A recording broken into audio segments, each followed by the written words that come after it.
So this is the famous picture, the famous Einstein picture. Apparently, as he, later on in his life, he was quite the celebrity, and so pictures of him were worth quite a bit of money, and so people would take pictures of him, and this was his response, I believe, to one photographer. And then that picture is like worth even more than the rest, right? Okay. This is the notion with general relativity. Okay.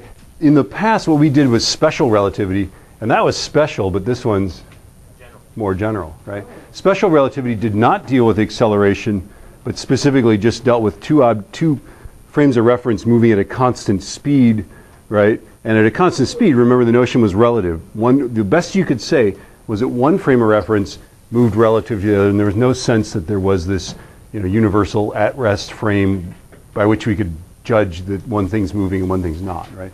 And another way to say it was there was no experiment you could ever do that would ever determine whether you're moving and something's at rest or vice versa, right? There's no way to end that argument. It was always relative, right? You could always say, you could always get the last word on that, right? And like, say it again? Ether doesn't exist, yeah. What? Except for like Sunday, that's... Okay, anyway. I read on a Snapple cap that... You read on a Snapple cap that Saturn has less density than water, so... it would float, yeah. The planet as a whole, if we say the surface is what we can visibly see, yeah. Isn't that crazy? Earth is somewhat more dense than water because it's terrestrial, but yeah, gas giants are very gassy, right? So here's the principle of equivalence, right? And the principle of equivalence is sort of interesting. It basically says there's no experiment that can discern the difference between the effect of gravity and the effect of acceleration. So let's just make a supposal. Let's suppose that we are in a closed room and we can't see outside and say, oh, we're on Earth, right? We're just in some closed room, like up in the auditorium or something like that. There's no sense of there being an outside, right? Because it's inside, right? And right now we feel ourselves pulled down toward the ground, right? And when I drop things, they accelerate downward at 9.81 meters per second squared, right?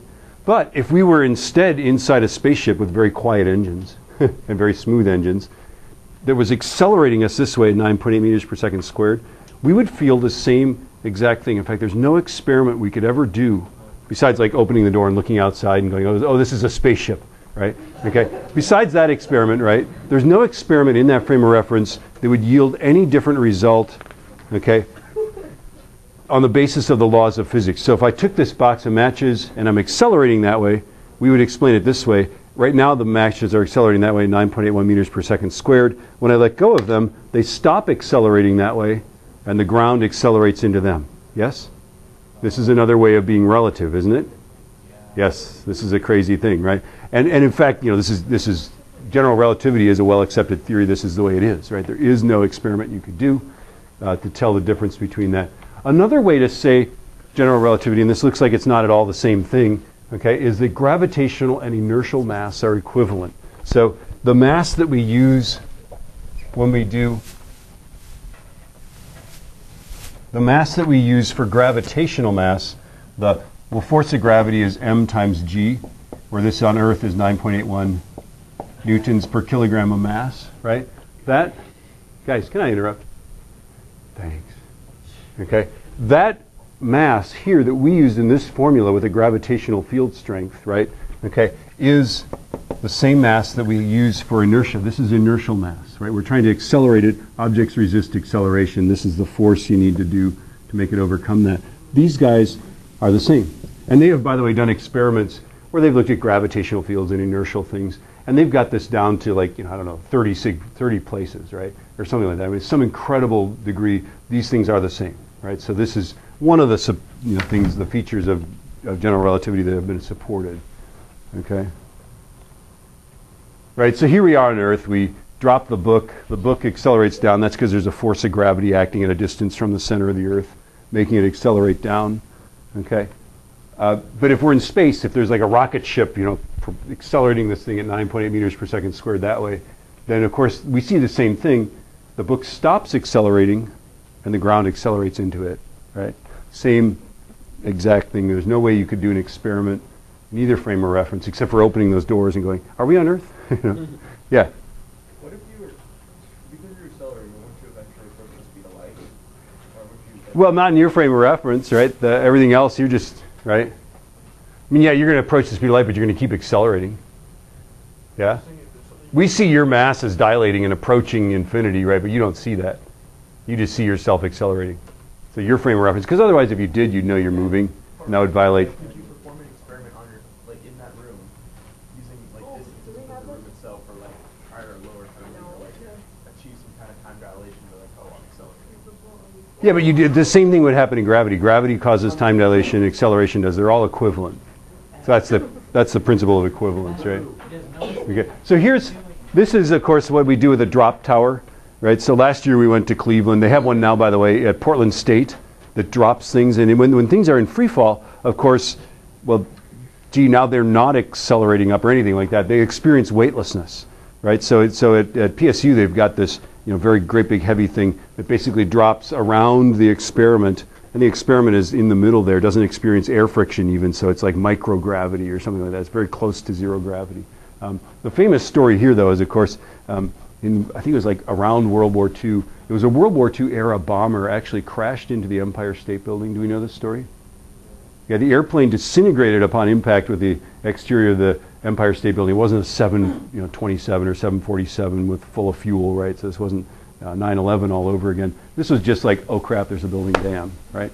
Okay, and what happened was that most of the airplane just sort of disintegrated, did a heck of a lot of damage to that side of the building. The engines, however, are these big massive blocks of aluminium, right? And those things went all the way through the building and exited the other side and crashed into the street, maybe hit another building, I don't even know, right? And the engines, one of the engines on its way across went through an elevator shaft, right? And clipped the cable off of an elevator that had, and this happened at night, there was somebody in the elevator, it was a cleaning lady, in the elevator, right? Okay, and the elevator goes into free fall. And she was like on the Geraldo Rivera show or something like that. You guys, they don't remember the Geraldo show, right? Okay, anyway, I believe she was on the show and still alive and talking about how in her frame of reference, she didn't really use these terms, but like the bucket of water or something was floating up in the air and she was weightless. Now, the thing that most people don't understand about elevators is that when they were invented, it wasn't that people invented the notion of lifting people with ropes and stuff, right? We've done that for a long time, and since the Middle Ages, since we built castles, we did this, right? Okay. The notion of doing it safely was what elevators did. So, to safely go beyond 4 stories, these elevators have to have brakes on them that work no matter what. So if the cable does break, we don't just go, oh, well, those people died, right? Okay. And so what they do, and this is sort of a clever thing, is that these elevator brakes, like you've got a rail that the elevators ride up and down. There's maybe a device like this. It's got a brake shoe that will stop the elevator. There's an enormous weight here that's preventing it from stopping, and then there's a spring that's trying to engage this brake. Yeah?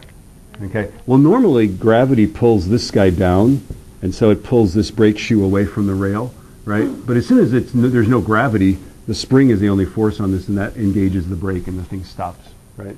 It's kind of, this is just a simplified drawing, but that's how they all work. They sense the weightlessness, or some of them sense, by the way, the lack of tension in the cable. Right? As soon as there's no tension in the cable, then these little things go out and stop the elevator, right? So the lady was in the elevator. Apparently those things hadn't been oiled for a while, right? Because, this is the age of the Titanic, not so long after the Titanic, right? Okay. And so eventually they did engage. Eventually the thing brought her safely to a stop before she struck the bottom of the elevator, hit that big spring at the bottom. I don't know what they have at the bottom, right? Okay. But, she experienced weightlessness, and this is what they're doing at Portland State. This is what we went on the field trip last year to go do it at Cleveland, right? Okay. And then this is light. Light will, of course, bend if we're accelerating. If we're not accelerating, light goes straight across. If we accelerate upward so fast, the lady's a goner. Imagine, how long does it take light to cross this, right? It's like, I don't know, it's a nanosecond to go this far, something like that, right? I don't know. Yeah. So yeah, this is crazy, right? This is a crazy amount of acceleration because it's like projectile motion, right? Okay, it comes in here assuming it's horizontal and it's going to follow this curved path because of the acceleration, right? Well, if acceleration can cause this, right? She would, by the way, be sorted by density. Her denser elements would be, down toward the bottom of the elevator, and the lighter stuff would be, at the top, right? But anyway, this thing, if she's accelerating that, if acceleration can cause this, and of course a gravitational field can cause this, right? And so Einstein's